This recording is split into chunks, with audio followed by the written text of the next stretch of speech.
Hello students, इस video में हम इक्वेशन ऑफ मोशन को डेराइव करेंगे, यानी उनका डेरिवेशन देखेंगे कि इक्वेशन ऑफ मोशंस क्या होती हैं और उनको कैसे डेराइव किया जाता है। अगर हम इक्वेशन ऑफ मोशंस की बात करें बेटा, तो यहाँ पे जो मोशन को डिस्क्राइब करने के लिए या मोशन में काफ़ी सारी क्वांटिटीज़ इन्वॉल्व होती हैं। जैसा मैंने आपको बताया कि डिस्टेंस होता है, डिस्प्लेसमेंट होता है, वेलोसिटी है, स्पीड है, एक्सेलरेशन है।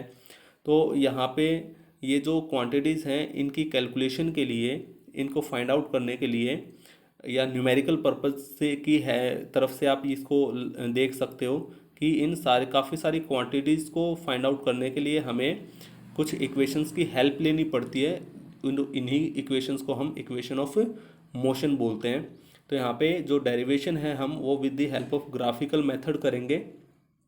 वैसे काफ़ी सारे मेथड होते हैं जिनकी हेल्प से हम इन इक्वेशंस को डेराइव कर सकते हैं, बट यहाँ पे हम with the help of graphical method इनका डेरिवेशन करने जा रहे हैं। तो आइए देखते हैं कि इक्वेशन ऑफ मोशन क्या है और इनको हम किस तरह से डेराइव करते हैं।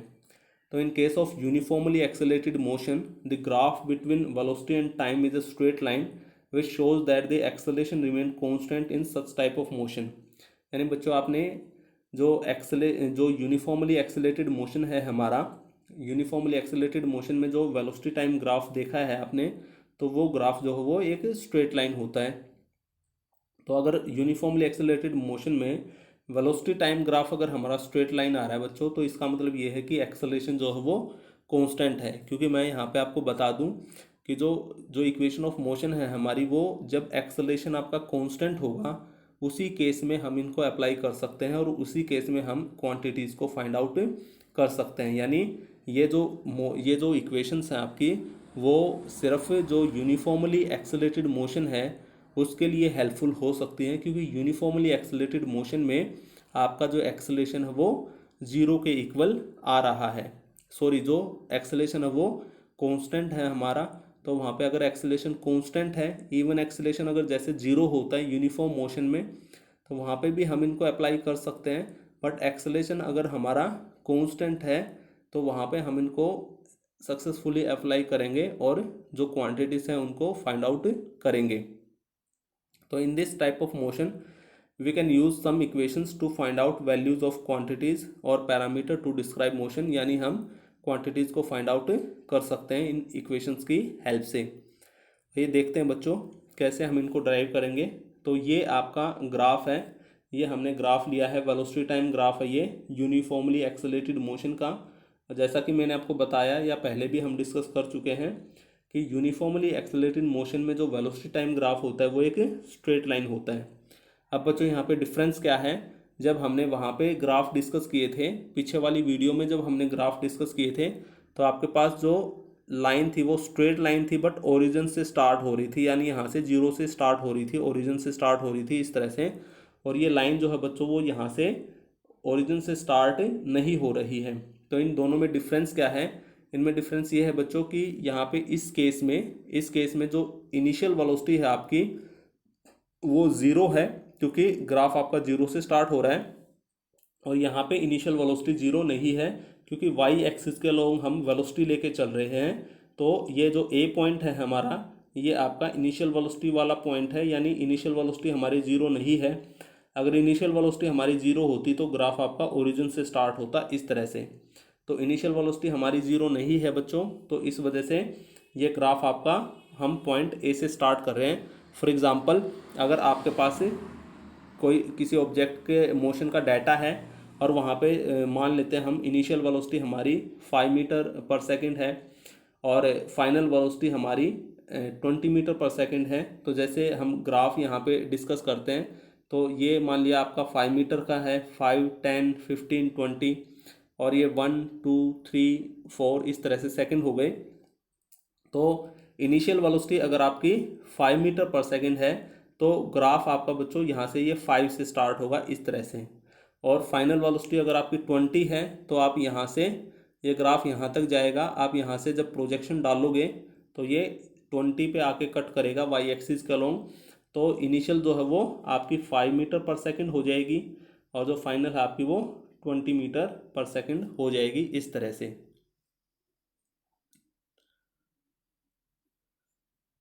तो ये आपकी इस तरह से 5 मीटर और 20 मीटर होंगी, और जो ग्राफ आपका वो यहाँ से स्टार्ट होगा, ना कि आपका ओरिजिन से स्टार्ट होगा ये ग्राफ आपका। तो इस तरह से यहाँ पे हमने इनिशियल वेलोसिटी को जीरो नहीं रखा है बच्चों, तो इस वजह से ये जो ग्राफ है मैं वो यहाँ से ओरिजिन से स्टार्ट ना करके इस ए पॉइंट से स्टार्ट कर रहा हूँ। तो जीरो से लेके और यहाँ तक ये जो वैल्यू होगी आपकी, ये आपकी यू होगी, यानी इनिशियल वेलोसिटी होगी, यानी ए पॉइंट तक जो वेलोसिटी आपको मिलेगी वो इनिशियल वेलोसिटी होगी। और यहाँ तक अगर हमारा ग्राफ जा रहा है बी पॉइंट तक, तो बी पॉइंट से हम प्रोजेक्शन यहाँ पे डालेंगे, तो ये हमारे फाइनल वेलोसिटी की वैल्यू मिल जाएगी। तो इस तरह से ये ग्राफ है हमारा। वापस से इससे और ऑब्जर्व कर लेते हैं। जैसा कि मैंने आपको बताया, टाइम जब हमारा स्टार्ट होता है जीरो से, तो इनिशियल वेलोसिटी जीरो नहीं है बच्चों, तो ग्राफ हमारा ए पॉइंट से स्टार्ट हो रहा है, बी तक जा रहा है, और टोटल जो ऑब्जर्वेशन की है हमने वो टी टाइम तक यहाँ पे की है।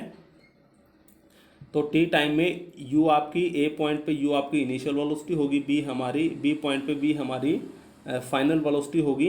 तो जो इनिशियल वेलोसिटी होगी वो यहाँ से यहाँ तक हमारी इनिशियल होगी। ये टोटल एक्स एक्सिस से लेके टोटल हमारी वी फाइनल वेलोसिटी होगी।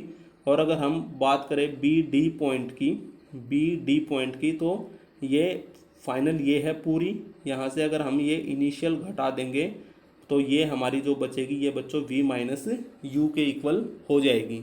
तो जो ग्राफ हमने यहाँ पे ड्रॉ किया है उसमें सबसे पहले एक्स एक्सिस के अलोंग हमने टाइम लिया, वाई एक्सिस के अलोंग हमने वेलोसिटी ली, और जब क्योंकि हमारी जो इनिशियल वेलोसिटी है वो u है, ए पॉइंट से हम u से स्टार्ट कर रहे हैं, तो ये आपका ग्राफ हो जाएगा।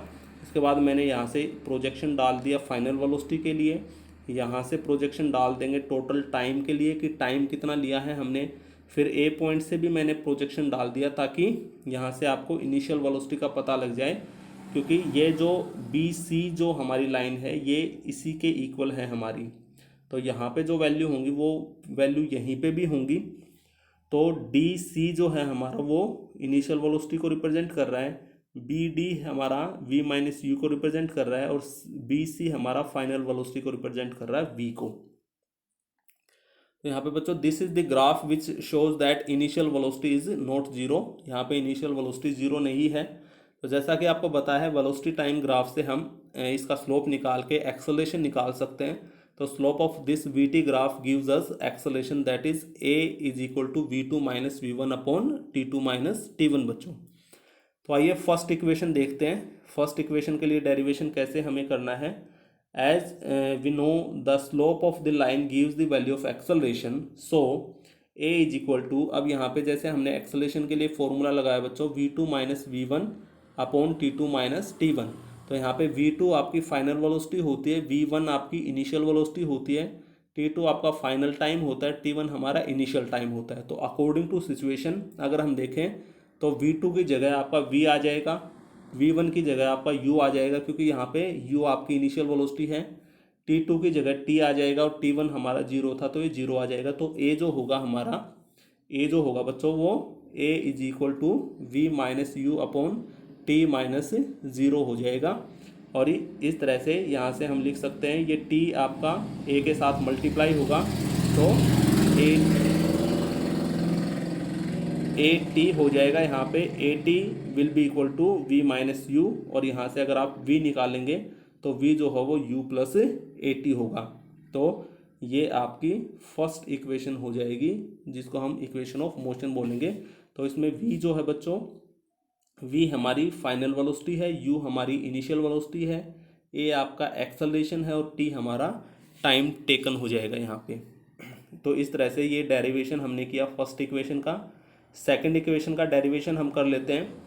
तो सेकंड इक्वेशन के लिए हम कॉन्सेप्ट क्या लगाएंगे, as we know that the area under velocity time graph gives the value of displacement. जैसा कि आपको पता है कि वेलोसिटी टाइम ग्राफ का जो एरिया है वहाँ से हमें डिस्प्लेसमेंट मिल जाता है। तो यहाँ पे आइए ग्राफ को ऑब्जर्व करते हैं हम। ये आपका ग्राफ है बच्चों, ये हमारा ग्राफ है ए से बी तक।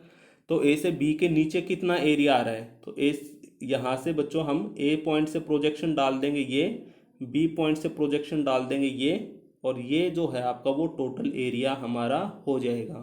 तो इस टोटल एरिया को जब आप देखेंगे बच्चों, तो यहाँ पे एक तो ये ट्राइंगल यहाँ पे आ रही है, इस एरिया को दो भागों में हम बांट लेते हैं। एक तो ये ट्राइंगल यानी area of triangle A B D, और नीचे आपकी आ रही है ये rectangle that is A D C O या ए ओ सी डी।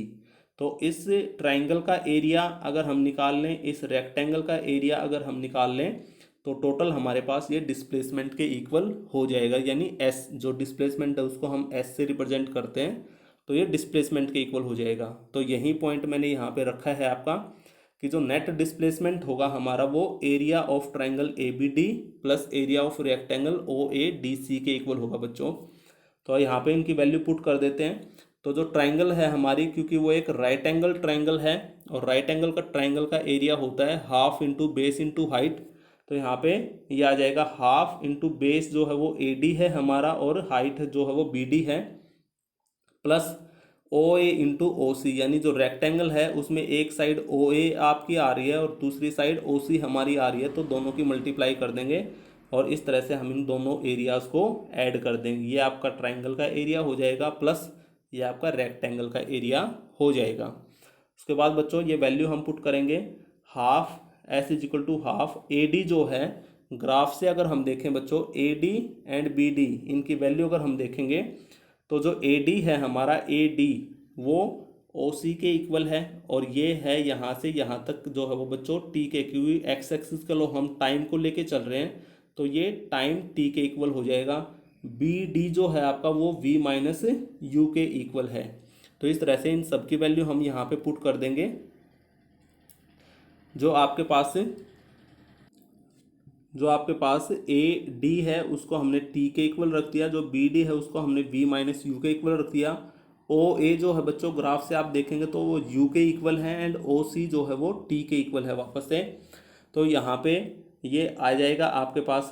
अब यहाँ पे हम फर्स्ट इक्वेशन का यूज़ करेंगे बच्चों। हमारी फर्स्ट इक्वेशन थी v is equal to u plus a t, तो यहाँ से v माइनस यू अगर आप निकालेंगे तो वो ए टी के इक्वल आएगा। तो यहाँ पे s is equal to half v minus u जो है वो ए टी के इक्वल होगा, तो यहाँ पे v माइनस यू की जगह ए टी आ जाएगा, तो a t into t a t square हो जाएगा plus u into t u t हो जाएगा, और इसको हम लिख सकते हैं s is equal to u t plus half a t square. ये आपकी सेकंड इक्वेशन हो जाएगी। इस तरह से हम इस ग्राफ की हेल्प से ये सेकंड इक्वेशन डिराइव कर सकते हैं। अब नंबर है बच्चों थर्ड इक्वेशन का। तो थर्ड इक्वेशन में भी हम यही कॉन्सेप्ट अप्लाई करने जा रहे हैं। थर्ड इक्वेशन में भी हम यही कॉन्सेप्ट अप्लाई करने जा रहे हैं बच्चों कि जो वेलोसिटी टाइम ग्राफ के नीचे का एरिया होता है वो वहाँ से आपको डिस्प्लेसमेंट की वैल्यू मिलती है। तो as we know that the area under velocity time graph gives us displacement, so net displacement is equal to area of trapezium OABC। अब देखिए बच्चों यहाँ पे क्या है कि जब सेकंड इक्वेशन को हमने डिराइव किया था,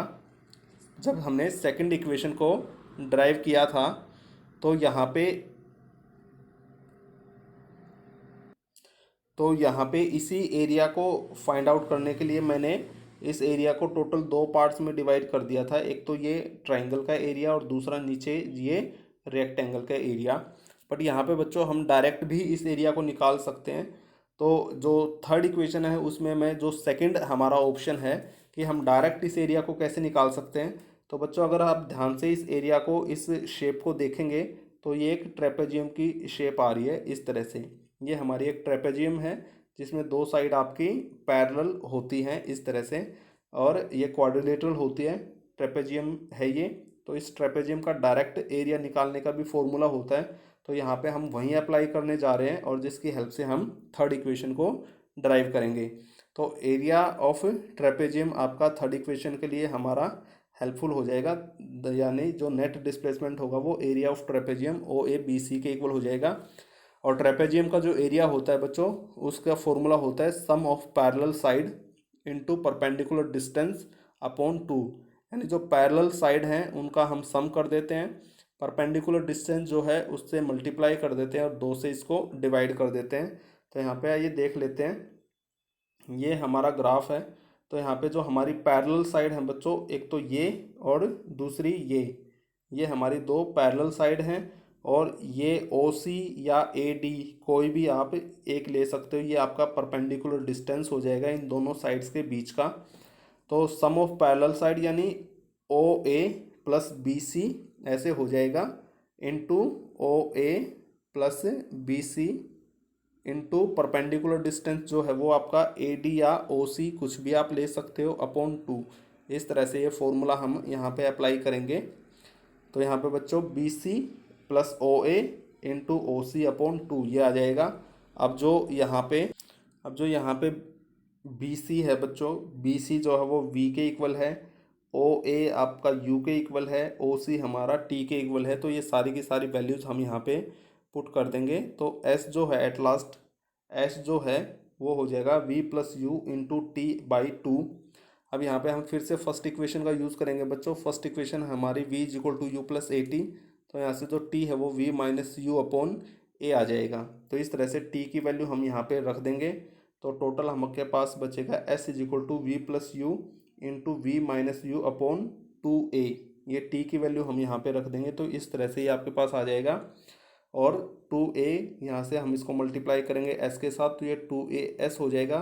v plus u into v minus u ये हम फॉर्मूला लगा देंगे, तो ये v square minus u square हो जाएगा। तो एट लास्ट हमारे पास जो इक्वेशन आएगी निकल के वो होगी v square minus u square into 2as। तो इस तरह से बच्चों इस वीडियो में हमने तीनों इक्वेशंस को डराइव किया कि ये इक्वेशन किस तरह से डराइव की जाती है और तीनों इक्वेशन क्या क्या होती है। मैं आपको वापस से बता देता हूँ। फर्स्ट इक्वेशन है आपकी v is equal to u plus a t. Second equation है हमारी s is equal to u t plus half a t square. And third equation है हमारी v square minus u square is equal to 2as। Thank you.